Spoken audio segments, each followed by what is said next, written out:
to episode 11 of Mark on Com. Today I'm going to have a look at the second round of Euroleague Women's this season. We're just a few days away from the second round tipping off. Obviously, we have two groups of 6 moving forward, and I'm going to go into both of those groups, where they stand right now, and I'm also going to have a look into the crystal ball and see where I think they're going to end up at the end of the second round. I'll also have a quick look at our games coming up this week, all 6 games down from 8, obviously after the first round, and give you some thoughts on who I think are going to come out as the winners of the opening games in the second round. So here is Group E as it stands right now, obviously taking the top 3 teams from both Group A and Group B, bringing them together, and they also bring all of their results with them.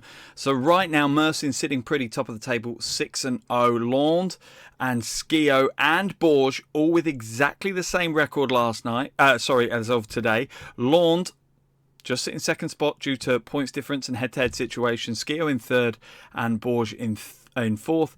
Avenida with a 3-3 record, sitting fifth, and then Brno round up our table with a 2-win 4-loss record so far. So let's jump forward and have a look how I think this group is going to play out and what the final standings are going to be. Okay, let's jump across to Group F. Fenerbahce are reigning back-to-back champions, sitting 6-0 right now after the first round. Valencia just a game behind them. They're in a 5-1 record.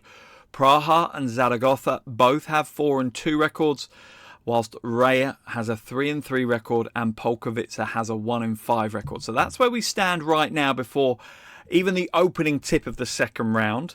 Let's jump forward and see what my thoughts are of how Group F will close out and who will be heading through to semi-final and quarter-final play-ins. Okay, let's jump across to Group F. Fenerbahce are reigning back-to-back champions, sitting 6-0 right now after the first round. Valencia just a game behind them. They're in a 5-1 record. Praha and Zaragoza both have 4-2 records, whilst Raya has a 3-3 record and Polkovica has a 1-5 record. So that's where we stand right now before even the opening tip of the second round. Let's jump forward and see what my thoughts are of how Group F will close out and who will be heading through to semi-final and quarter-final play-ins. So here's my predictions. Barring injury, I don't see this Fenerbahce team getting beaten in this second round. I think they're confident. They're coming off the back of a domestic cup win over Mersin, only by a single point, but still that will give them confidence, a bit more silverware in the cabinet for them. So I think they will potentially exit the second round still with an unbeaten record. I think Valencia will certainly pick up a lot of wins, but I think they might pick up some losses as well. They'll be going up against what I consider to be the harder group from the first round. So they'll be going up against 3 teams that will provide them maybe with a bigger challenge than they had in that first round, with obviously the exception of Fenerbahce. So they will go through in second, though, with an 8-4 record. I think Praha and Zaragoza will be the other 2 teams to progress. They will progress with the same record, I think. 7 wins, 5 losses. That's where I'm predicting that they will go through. Raya, well, they can feel a little bit hard done by. I think they're going to end up with a 500 record. I think they're going to end up with a 6-win, 6-loss record. The reason behind my thinking for that is a little bit like Skio in the other group. Raya, a little bit inconsistent. They don't quite have the ability to put their best 40 minutes on the floor week after week after week. Part of that absolutely due to injury. They've had some key injuries throughout the first round.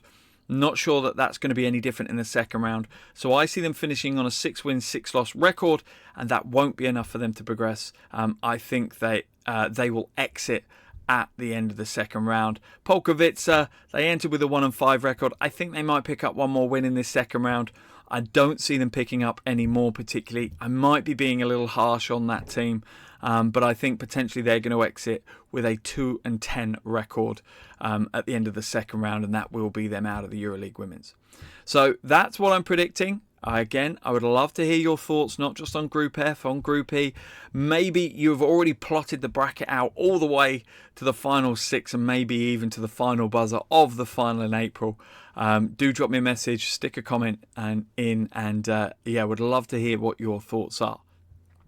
So before we have a look at this week's games, let's go through the latest news. First story to grab my attention was Mekonde picking up the November MVP award. This is absolutely deserved. Condé has been flying this season. She was close to picking it up in October. Messerman just pipping her the post on that one.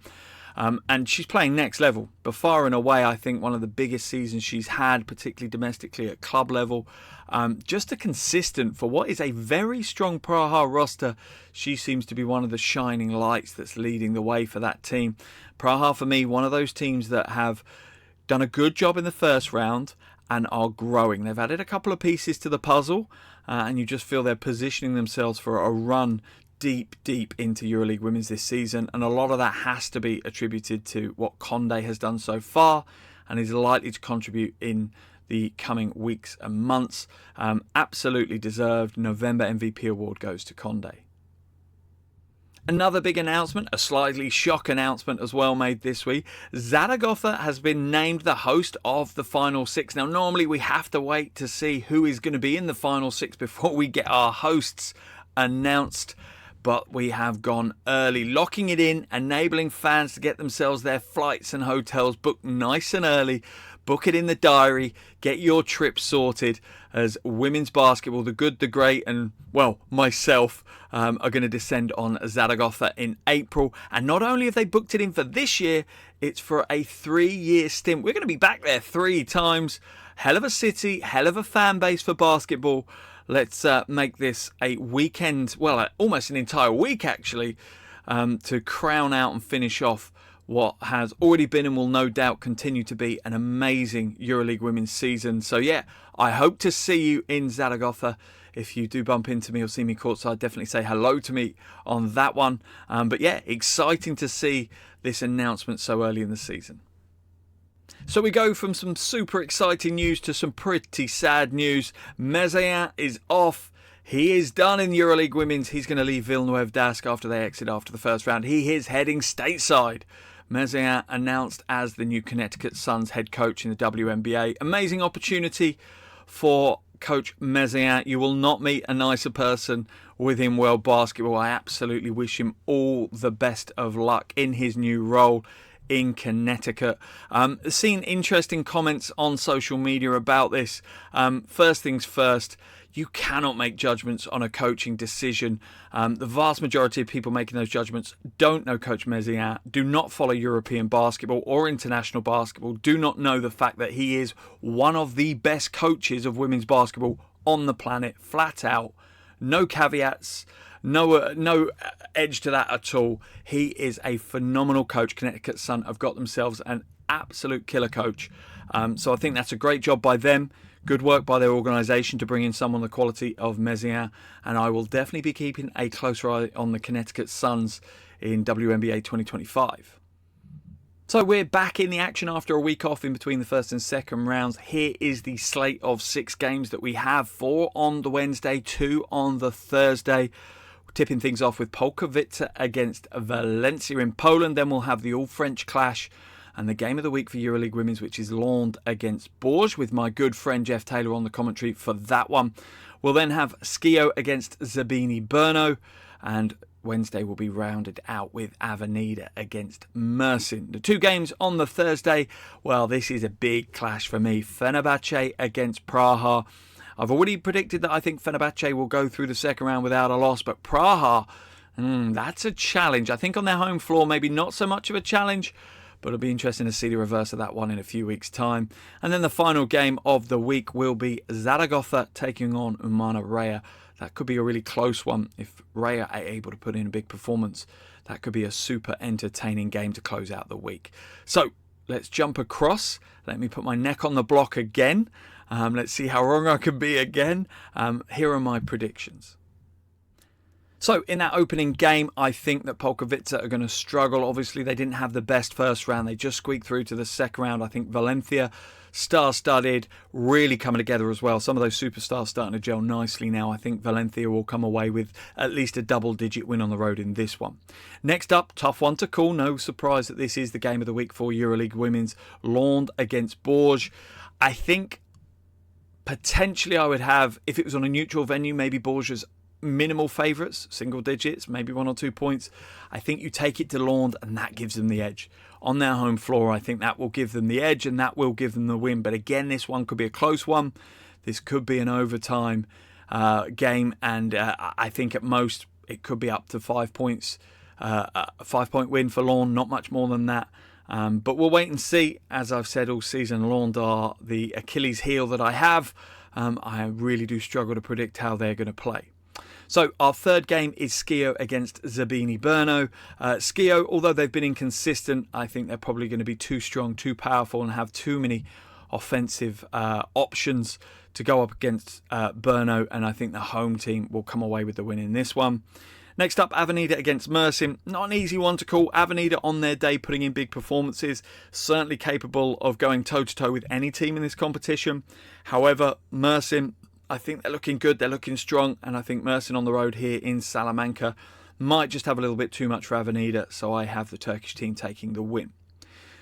Fifth game of our return to action here in the second round. Fenerbahce against Praha. As I said, this could be a super close game. Praha, I think, match up really well now with the addition of Ezi Mugbega in recent weeks with Fenerbahce. But Fenerbahce on their home floor, coming off the back of a silverware win in the domestic situation, I just think Fenerbahce are going to be too strong. Again, it could be a close game. I think Praha potentially could be within single digits of Fenerbahce here. And I wouldn't be madly surprised if they maybe snuck a surprise win. But I'm going for Fenerbahce to take the win here on their home floor and keep their unbeaten run going. Final game, Zaragoza against Raya. I think Zaragoza will certainly be buoyed by the announcement that they will be hosting the Final Six, not just this year, but for the next 3 years. I think that will give them a confidence boost. They're certainly growing into this Euroleague women's campaign, and Amana Raya had a couple of injury issues recently. Not 100% sure if all of their players are fully fit. That certainly will play into it as well. But I have the home team taking the win. Zaragoza will come away with the win. So they're my predictions for this week. I'd love to hear what you think. I'm sure you agree with some and disagree with others. Do let me know. Throw some comments in on this post. But yeah, another exciting week ahead of us. Great to be back with Euroleague women's action. And as always, I'm sure I'll see you all courtside soon.